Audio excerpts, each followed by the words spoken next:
This is a no-sleep story. No Cockroach 8165. And the story's name? I'm a fire tower watchman in Appalachia.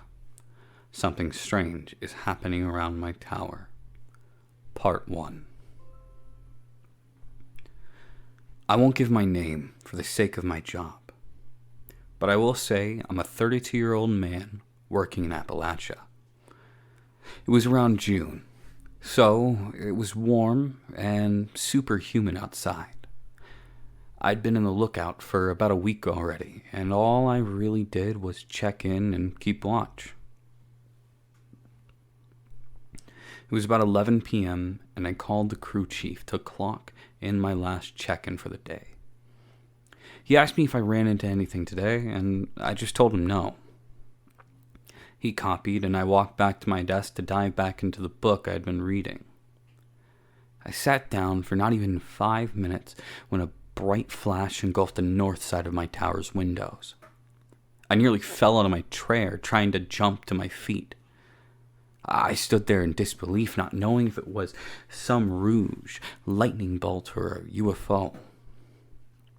I looked out the windows and stared in pure darkness. I could see nothing but the dark forest silhouette underneath the bright moonlight.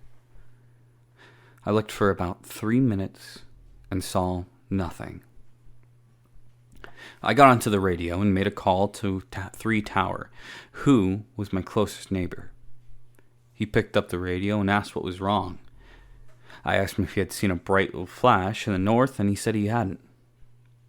I told him it must have been my imagination, and he 10-4'd on me. Just as I sat down, the radio down, I began to hear what sounded like a low humming noise. I opened the door and walked into the moonlight. The humming stopped as soon as I stepped outside. I walked around the perimeter of my tower and found nothing. I found my way back to the door, scratching my head at what was happening. I went inside and locked the door, preparing myself for sleep. I kicked off my boots and hopped into bed, melting my day away. When I woke up the next morning, I made my coffee and began my morning reading. I opened the tower's door and stepped out into the beautiful morning. The fog was thick, and I couldn't really see anything on the ground. I leaned against the rail and sipped my coffee as I took in the morning air. I spun around to go back inside, and that's when I noticed it. A handprint on the door window. The only reason I noticed it is because it was almost printed into the door with what looked like black soot. Almost like charcoal or something like that. I panicked a little and radioed 3 Tower again and let him know about my finding. He said I must have done it by accident. Or it was there and I didn't notice it before. I reluctantly agreed. The day went by as usual, with nothing going on at all. I radioed my last check at 11 p.m. and I waited. My plan tonight was to pretend to be asleep and see if I could catch anything. I sat up for a couple of hours, fighting the urge to drift off into dreamland, when all of a sudden, thunderous footsteps began to sprint up the stairs leading up my tower. I rolled off my bed and crawled under the bed. The sprinting continued until they were one flight of stairway from the top of the tower. The sprinting slowed to an almost predator-like creeping. Footsteps, too heavy to hide. They finally hit the top of the stairs, but to my amazement, nothing was there. The creeping continued along the outside of the tower until they reached the door. My heart was in my throat, and I was almost certain I was dying. Nothing happened after that. A deafening silence broke throughout the forest. Not a cricket was fiddling, nor an owl was hooting. I fell asleep under my bed and woke up to another beautiful morning. I tried to tell my boss, but they simply didn't believe me, blaming the solitude on my nightmares. So I bring this to Reddit in an attempt to see if this has happened to anyone else, or if maybe someone has an explanation. I'll update everyone later.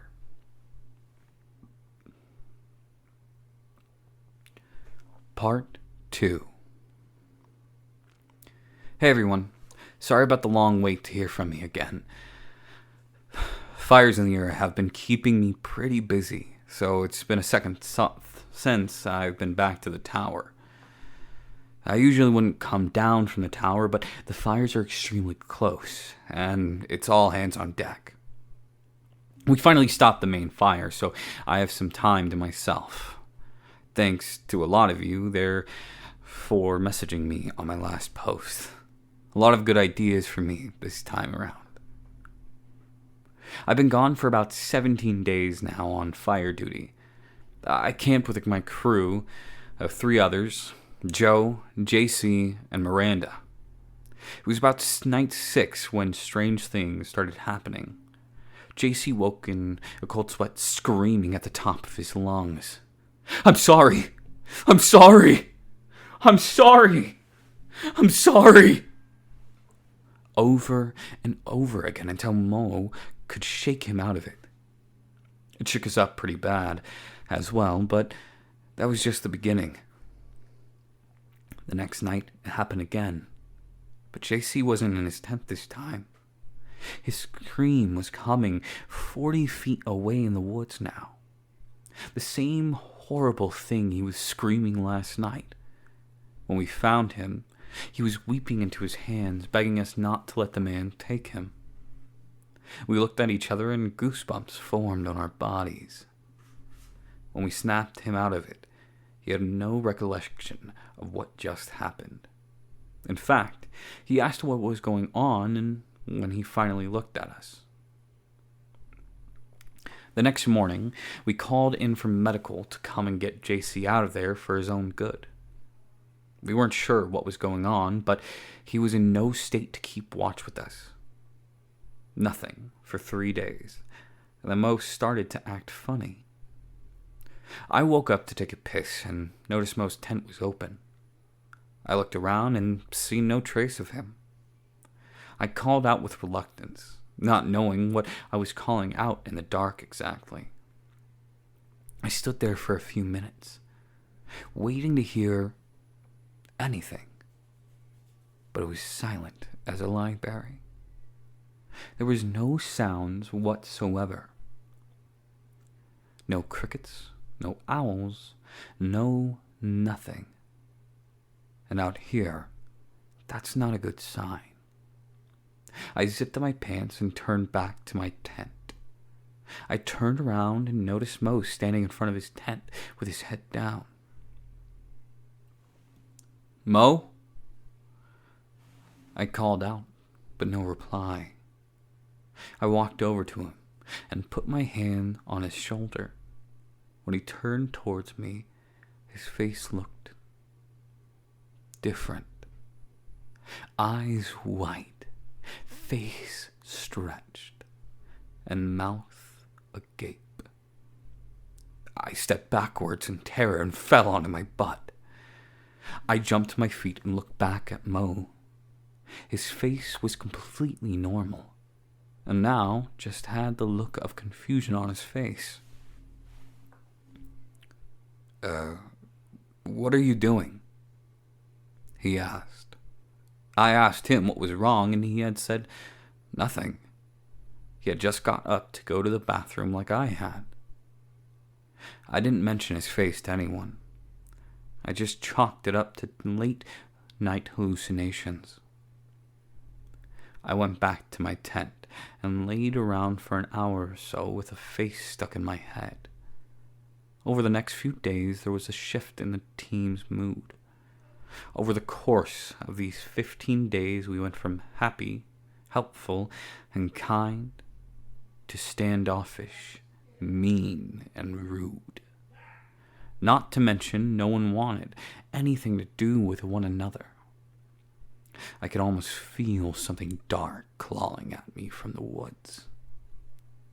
The feeling of a weight on my chest and the cold, damp feeling in the air made it very clear to me that whatever it was probably visit me at my lookout that night.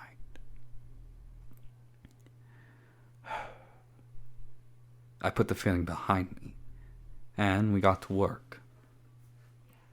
On the morning of the 16th day, things really hit the fan. I got a call on Saturday on sat phone from the fire captain that a family of 3 had gone missing, and the camp was torn apart a few miles from us. I asked what they thought it was, and he replied, "We have no idea, but just keep an eye out for anyone." At about 8 a.m., I woke up to Mo and Miranda fighting about which direction we should go to place the next marker. I told them about the missing family, but they continued to fight. It got so bad I had to get between them. I got everyone to calm down, and we started to head back to the meetup to get picked up. No one said a single word. The entire 6-mile walk to the spot. Thankfully, our ride was there waiting for us, and everything was starting to feel better. I got to my lookout and got unpacked. Since I've been back, I can just feel something's off. I haven't heard anything about JC. Still, I haven't heard back about the missing family yet. I'm hoping for some good news.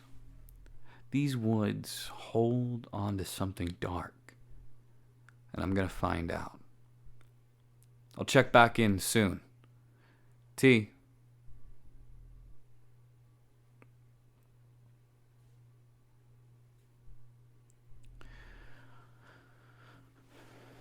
Well, that was the first 2 parts to this Reddit story.